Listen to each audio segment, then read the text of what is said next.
I was just looking at that video that out of all 7 of you that I know look at this stuff, only one of you has watched. That's something. That's like, now we're getting down to the bottom of it.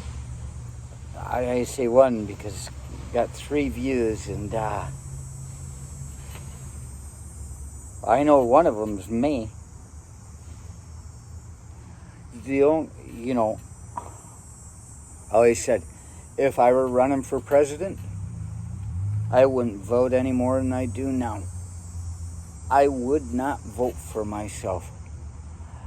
I would not want to count on myself to be the guy that can take total responsibility for putting me in office. I gotta have to believe that, there are enough other people out there, aren't there?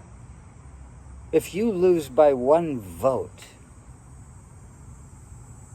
wouldn't it be funny to find out that you didn't vote, but your significant other did? Your wife voted, your husband, whatever you're doing, whatever you're carrying in your pants when you run up for the presidential fucking campaign. Whoever it is that's with you.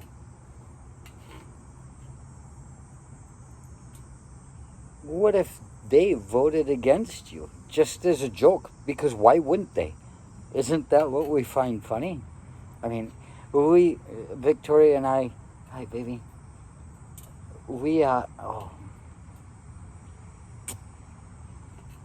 I do love you so much, and I'm glad you're with me. I've never seen anybody that I could ever be with that really got the joke. Everybody mistakes it. They think I really am somebody else. I'm not. It's just me, baby. Me. Myself. And I am the one who's going to tell you how much I love you right in front of everybody. The world. She gets the joke. When we joke, we say when we're there at the tricentennial and just did the ride down the parade route, maybe do the interview beforehand so people are more willing to watch and get a look at this guy, But yeah, I'm going to turn 100. I'll be 106 at the time of the tricentennial. And I remember the bicentennial, it was 76. I was fucking turning 7 years old that year, born at the end of 69. And, yeah, I want to go down the parade route with Willard Scott. We'll talk about that in a second. But in the interview ahead of time, we joke, what's the secret of your longevity? And we always laugh. I don't know. I sometimes speak too much for others when they might just be faking it. You're not faking it, are you, baby? Oh, no. No. She'd never fake it. Not with me. Not with me. But there they say, what's the secret of your longevity? And they say, keeping your wife drunk. Keep her drunk. And then got added to that just the other day. Really, honestly, just keep having fun. And how can the two of you have fun if you don't understand each other's sense of humor? And, yeah. And that's what it would be. There was one other thing I just came up with. It was really deep and intimate and loving, but we'll get back to that later. So that's it. Keep her drunk. Keep her having fun. And I guess that's it. Understanding each other's humor. And knowing when to screw with them a little bit because you both find it so funny. We're not pranksters. We don't pull pranks on each other. But, to be able to say something like this, say the secret of our longevity is keeping her drunk and knowing how to have fun, and then understanding each other's brand of humor, and how it's not about a prank, but it's knowing that somebody would enjoy the joke. You gonna make me hold my arm like this, like you're not really here? People are gonna think I did some experiment and I got the invisible woman. There she is. Oh. I love you too, baby. We're both doused in sweat. Go get yourself a beer, baby. Okay. Whoa, give me a second though. But the idea of running for president, I was telling them that I wouldn't. Yeah, don't forget to vote. Unless it's for me. I was saying how I wouldn't vote for myself because if I'm not because I don't trust myself, but if I have enough people that already mean it, we're not going to be going through any bullshit counting ballots in 6 states, 1 state, 0 states. You know, just cut the shit. You know, you lose. We're in the age of high technology. We've walked on the moon and we've seen fucking Pluto. Whatever. If they can't get a voting machine right, I don't know what you got to do. Especially one that's not connected to the internet, but they're saying the Chinese hacked into it. Oh, the bamboo. Well, Kwaiza. I need chopsticks. Fuck. How just... saying I wouldn't vote for myself, but the kind of humor that we'd have when we're sitting at the tricentennial, how do you keep it together? That it just escalated to, you know, telling a story about understanding each other's sense of humor, who thinks is funny. And if I don't vote for myself and I lose by a vote and then find out that you voted against the other person, it would be so funny. Oh my God, look at the trouble that saves right there. If I'd have voted for myself, it would have been a tie. But one person, and she voted, she's like, no, baby, no, it's okay. I don't want to have to keep trying to convince people of shit they should already know because they're fucking believing somebody that there are all these things coming around. It's amazing. There's so much evidence, and you think, how can these people still fucking believe them? I was talking about that poor guy's uterus just a second ago because I just looked at it. 3 views. You, me, and somebody else. And she's the second view. Maybe the first. I don't know. I don't always get around to it till I sober up. And we go to work to sober up. So at the end of the work day, I might watch it the next day. But I need to know what's going on. I don't remember ever seeing this really. And so then it's just understanding each other's joke. And then, so then I get in the damn parade and go down through there. And I've got, 106 years old guy that's been to 2 centennials, the bicentennial and now the tricentennial. My great-grandfather, my judge, lived to 106. So 106, that's doable. He smoked and drank and farmed. But there we go through this parade for the tricentennial, and I'm with Willard Scott in a damn convertible. And people are like, Willard's pretty active. He's going, And then afterwards they find that I dug up his body and put electrical cable up his ass just so he fucking moved around a little bit. I'm going to have fun at the tricentennial. And that will give me another 6 months before I not go totally dementia, like Alzheimer's, but I'll have been totally Alzheimer's for a long time, but I will always appear to be fucking sentient because I say Alzheimer's stuff constantly. People don't understand half of what I say.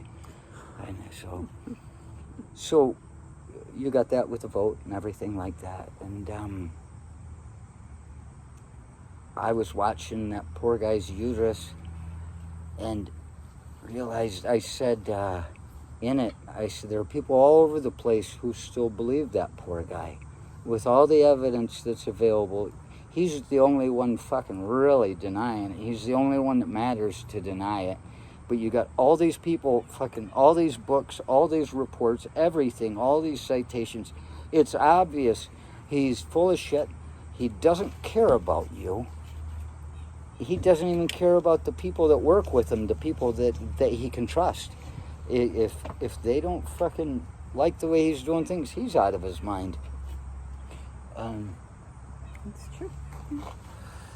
But you take one guy sitting there going, no, that's not the way it was. And tens of millions of people, or hundreds, tens of hundreds of people, I don't know how many it is, they still buy into it. That means they refuse to listen. They've got their fingers in their ears like Dwayne Smoller going, la, la, la, la, la. And I'm like, oh, you won't even give me a chance to tell you what I think?